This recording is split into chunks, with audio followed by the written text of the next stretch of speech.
Kicking things off with an early deliberate call, the Wood v the Tiges, Friday night footy, wet conditions, and we have Bolter who slaps the ball across the boundary line for an insufficient intent. I liked the second effort to keep the ball in play, and this fan, how's that? Umpire given, puts the finger up and you're gone. Insufficient intent. I reckon this is a 50-50, mainly because it's the start of the game and the umpire has to set the ground for what is going to be paid during the night. If this is a consistent call, I like it. If it isn't, then we need to have a chat. This gather in the wet and the finish was enormous, and the team huddle straight after with Rewald getting the team back together and talk tactics is great. It should have really given the Tigers a bit more liveliness during the night. Young, I think it is here with the double fister to play out over the boundary line for an insufficient intent. He didn't help himself by running after the ball to deke the umpire, but good call, he didn't try to keep the ball in the playing field. This one is quite funny though, as if the ball had have reached him on the full and he spoils it out of bounds, it's fair game because you're defending, but since it lands a metre or two short and you do the same thing by defending, you're punished. I don't think it was his intention. I feel like he meant to get it to Taranto, I think it was there, but obviously wet conditions, it never helps. Another insufficient intent, the call was not paid as side bottom was very close to the ball. Maynard did miss with the handball, but had side bottom within close proximity, fair call. This was funny, side bottom on the mark, Ross looked as though he had gone around off the line. The umpire gave the players a little bit of leeway here due to the fence and the oval shaped ground, but as soon as he runs in, it should have been play on, and side bottom can't do anything until the umpire calls play on. He's just like, how the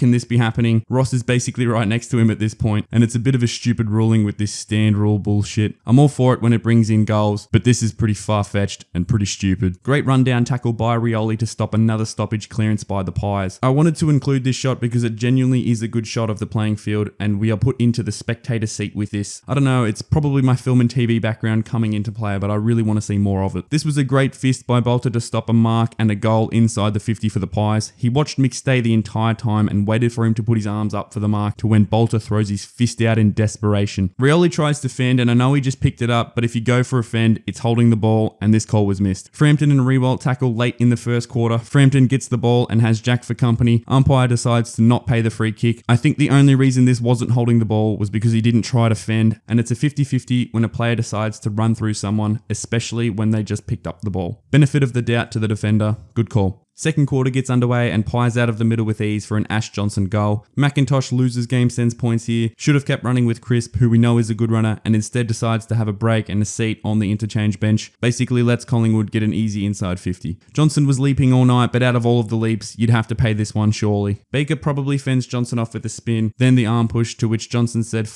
off, and he ain't having any of that. Throws him to the ground and they do a tumble roll together. Baker wins the high free kick after he tried to fend with the arm, pushing Johnson's tackle above the shoulder. Adams thinks we're in the Olympics instead of the MCG. 9 out of 10 for me. Great dive, but could have finished with a roll afterwards. De Goey gets taken high, but ducks first, and Graham has nowhere to go, only after the ball. De Goey digs his face into Graham's leg to sell it more, and Graham is pissed and swings his leg around, trapping De Goey. Of course he ain't happy. A jumper punch to go with it, and the umpire could have well reversed the decision. Another Collingwood player gets to sleep at the MCG. I love how Cameron can just get the ball out so easily, but doesn't, then goes, oh shit, and the umpire is not having any of that. Holding the ball, arms free for about 8 years, could have disposed of the ball. Elliott throws the ball, umpire missed an easy call here. Prestia should have been pinged for holding the ball. He puts one arm up to defend when he had time to dispose of the ball. Graham gets away with a throw, and Rewalt gets the chocolates. Play might have been congested and the umpire blindsided, but even still, that's why we're here. Another call missed. This should have been holding the ball, incorrect disposal. Umpire says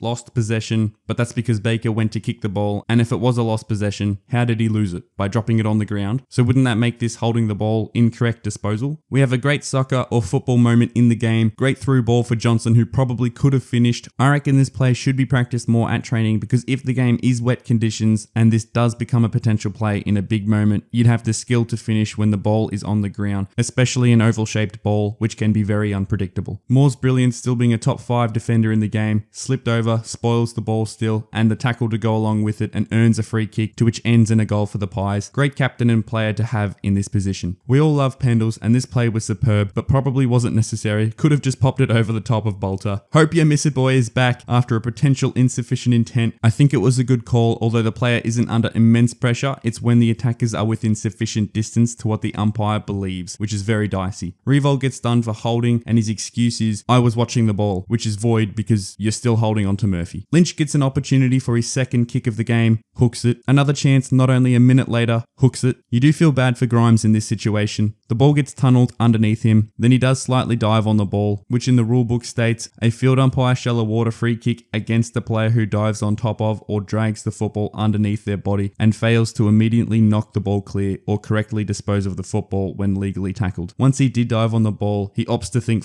this and opens his arms up and tries to not get near the football, but at that point any Collingwood player can come in and virtually hold the ball to Grimes because you need to knock the ball clear. Should have been paid holding the ball, the few steps running out of the stoppage and the arm fend should have been paid, and Bolton with the confused look, how's that not holding the ball? Revolt, the old vintage bangs a handball long down the line. Love this, great handball to advantage, and his handball that longer than what I've seen being paid a mark, so good shit. Adams went searching for the high free kick here. I don't think there was much in it, but when a player swings their head around 200 times, the umpire doesn't get much of a choice. Rioli with an amazing sidestep and the big boot to Lynch, who finally picks up his first late in the game. Floston gets pushed in the back, not paid, another missed call by the umpires. I know there's only 3.5 minutes left and you need 4 straight kicks to take the lead, but me. No Richmond player is wanting the ball here. Nankervis has no one to kick it to, gives it to Baker again who has no one to kick it to, no leads on. I'd be pissed if I was the coach. You always play the game out no matter the scoreline or how tired you are. Murphy throws it backwards, free kick paid, and Morris takes the advantage and gets run down by Maynard, and Nick Dacos decides to push him while he's still down for no reason at all. Rioli takes none of it and decides to arc up against him. Riewoldt comes in and defends Morris. Lynch comes in too because he's done